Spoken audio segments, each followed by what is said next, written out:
আসসালামু আলাইকুম প্রিয় দর্শক, স্বাগতম জানাচ্ছি আমার আজকের পর্বে। খুবই সহজভাবে ঝটপট কোনো রকম ঝামেলা ছাড়াই ভীষণ মজাদার একটি সকাল বিকেলের নাস্তার রেসিপি আজকে আপনাদের সাথে শেয়ার করব। মাত্র 1 কাপ ময়দা, ডিম আর আলু দিয়ে ঝটপট কোনো রকম ঝামেলা ছাড়াই এই নাস্তাটি আপনারা তৈরি করে নিতে পারবেন সকাল বিকেলের নাস্তায় কিংবা বাচ্চাদের টিফিনের জন্য। একবার তৈরি করে দিলে তারা এটি খেতে খুবই পছন্দ করবে। তো আর কথা বাড়াচ্ছি না, চলুন রেসিপিটি দেখে নিচ্ছি। এই রেসিপিটি তৈরি করার জন্য প্রথমে একটি মিক্সিং বলে আমি 1 কাপ পরিমাণ ময়দা নিয়ে নিচ্ছি। আপনারা চাইলে এর পরিবর্তে আটাও নিতে পারবেন। দিয়ে দিচ্ছি স্বাদ মতো লবণ। তারপর এখানে আমি দিয়ে দিচ্ছি প্রায় 1 চা চামচ পরিমাণ চিনি। রান্নার রেগুলার তেল দিয়ে দিচ্ছি 1 টেবিল চামচ পরিমাণ। এইবার এই সবগুলো উপকরণ একসাথে খুব ভালো করে মিশিয়ে নিচ্ছি। এইখানে ময়ানটা যত ভালো হবে আর যতটা বেশি সময় নিয়ে ময়দা তেলের সাথে মাখিয়ে নিতে পারবেন, নাস্তাটা তো বেশি খাস্তা এবং ক্রিস্পি হবে। যখন দেখবেন ময়দা এইভাবে হাত দিয়ে মুঠো করলে দলা পেকে যায়, তাহলে বুঝতে হবে ময়দা পারফেক্টলি মাখানো হয়ে গিয়েছে। এখন আমি এর মধ্যে অল্প অল্প করে পানি অ্যাড করে একটি ডো তৈরি করে নিচ্ছি। এখানে আমি নর্মাল টেম্পারেচারের পানিটাই ব্যবহার করছি। আপনারাও এইভাবে অল্প অল্প করে অ্যাড করবেন, তাহলেই বুঝতে পারবেন ঠিক কতটুকু পানি এখানে লাগতে পারে। নর্মাল রুটির ডোয়ের মতো করে একটি ডো এখানে তৈরি করে নিতে হবে। তো দেখতেই পাচ্ছেন আমার ডো তৈরি করা হয়ে গিয়েছে। এখন আমি এর উপর সামান্য পরিমাণ তেল মাখিয়ে একটি ঢাকনা দিয়ে ঢেকে এটাকে রেস্টে রেখে দেবো 10 থেকে 15 মিনিটের জন্য। এখন অন্য একটি মিক্সিং বলে আমি প্রায় 1/2 কাপ পরিমাণ আলু কুচি নিয়ে নিচ্ছি। তারপর এখানে দিয়ে দিচ্ছি 1/2 কাপ পরিমাণ গাজর কুচি। আপনারা চাইলে এখানে আলু আর গাজরগুলোকে গ্রেট করেও নিতে পারবেন। দিয়ে দিচ্ছি একটি ডিম। ডিমের পরিমাণটা আপনারা চাইলে বাড়িয়ে বা কমিয়ে দিতে পারবেন। তারপর এখানে আমি দিয়ে দিচ্ছি একটি বড় সাইজের টমেটো কুচি। পেঁয়াজ কুচি দিয়ে দিচ্ছি 2 থেকে 3টি। কাঁচামরিচ কুচি 3 থেকে 4টি। লবণ দিয়ে দিচ্ছি স্বাদ মতো। লাল মরিচের গুঁড়ো দিয়ে দিচ্ছি 1/2 চা চামচ পরিমাণ।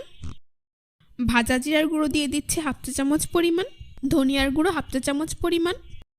গরম মশলার গুঁড়ো দিয়ে দিচ্ছি 1/2 চা চামচ পরিমাণ। হলুদের গুঁড়ো 1/4 চা চামচ পরিমাণ। আর চাট মশলা দিয়ে দিচ্ছি 1/2 চা চামচ পরিমাণ। এইবার এই সবগুলো উপকরণ একসাথে খুব ভালো করে মিশিয়ে নিচ্ছি।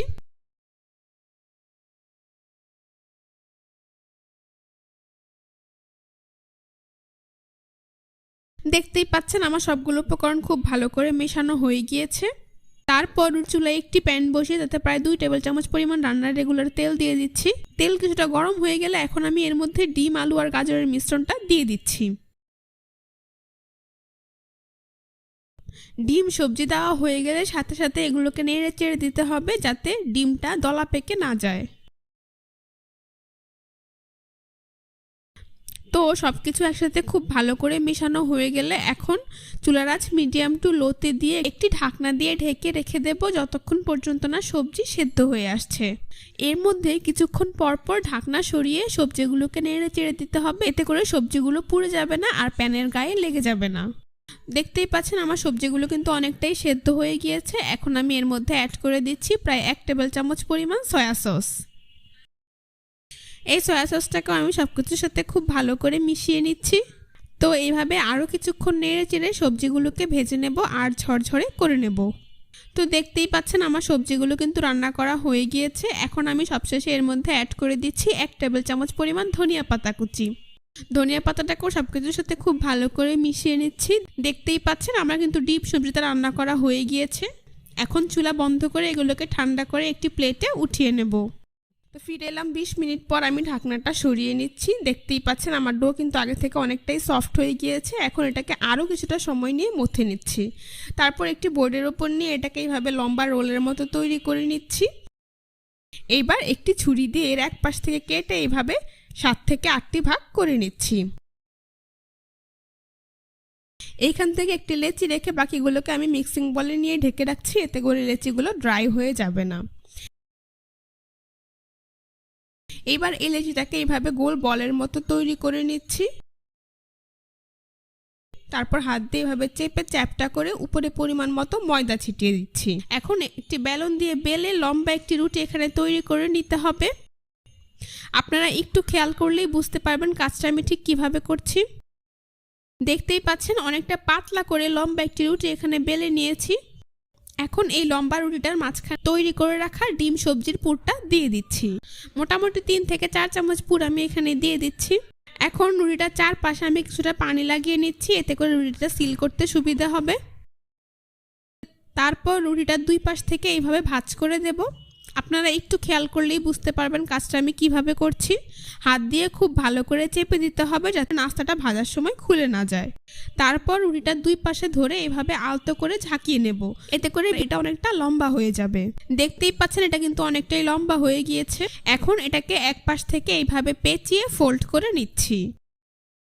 খুব বেশি টেনে নাস্তাটাকে ঝাঁকানো যাবে না, সেই ক্ষেত্রে এটা ছিঁড়ে যেতে পারে। শেষের এই অংশে সামান্য পানি লাগিয়ে এই জায়গাটাকে খুব ভালো করে চেপে সিল করে দিচ্ছি, এতে করে ভাজার সময় আর খুলে যাওয়ার ভয় থাকবে না। তারপর হালকা হাতে এইভাবে চেপে চ্যাপটা করে নিচ্ছি। খুব বেশি চাপ প্রয়োগ করতে যাবেন না, সেক্ষেত্রে পুরটা বেরিয়ে আসতে পারে। তো দেখতেই পাচ্ছেন কত সহজেই কিন্তু আমি একটি নাস্তা তৈরি করে নিয়েছি। একইভাবে আপনাদের বোঝার সুবিধার্থে আরও একটি নাস্তা তৈরি করে আপনাদেরকে আমি দেখিয়ে দিচ্ছি।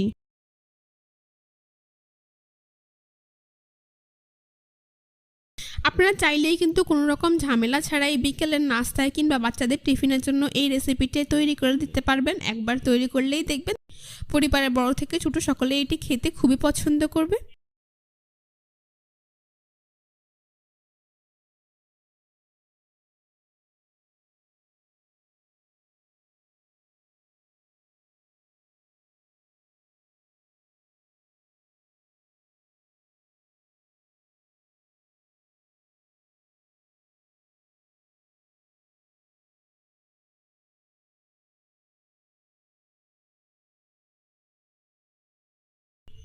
তো দেখতেই পাচ্ছেন আরও একটি নাস্তা কিন্তু আমি খুব সহজেই তৈরি করে নিয়েছি।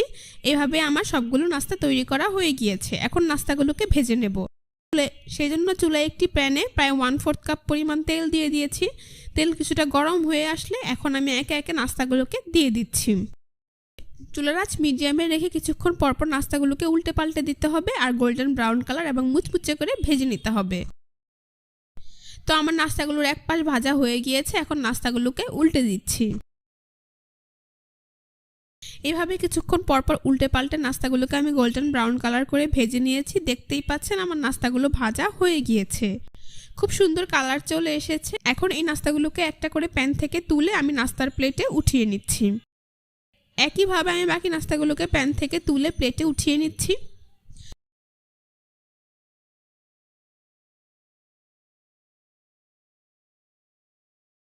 তো সবগুলো নাস্তা আমি এভাবেই তৈরি করে নিয়েছি। এখন পরিবেশন করে আপনাদের দেখিয়ে দিচ্ছি। দেখুন নাস্তাগুলো দেখতে মাশাআল্লাহ কতটা সুন্দর হয়েছে আর খেতেও হয়েছে অনেক বেশি মজাদার এবং মুচমুচে। বিকেলে চায়ের আড্ডায়, অতিথি আপ্যায়নে কিংবা বাচ্চাদের টিফিনের জন্য ঝটপট এই রেসিপিটি একবার তৈরি করে দিলেই দেখতে পাবেন পরিবারের বড় থেকে ছোট সকলেই এটি খেয়ে খুবই প্রশংসা করবে। তো আশা করছি আজকের রেসিপিটা আপনাদের সবার কাছে ভীষণ ভালো লেগেছে। রেসিপিটি ভালো লাগলে অবশ্যই আমার চ্যানেলটি সাবস্ক্রাইব করবেন, পাশে থাকা বেল বাটনটি অন করে দিবেন। পরবর্তীতে আরও নতুন এবং মজাদার কিছু রেসিপির জন্য আজ এ পর্যন্তই। সবাই ভালো থাকবেন, সুস্থ থাকবেন। আল্লাহ হাফেজ।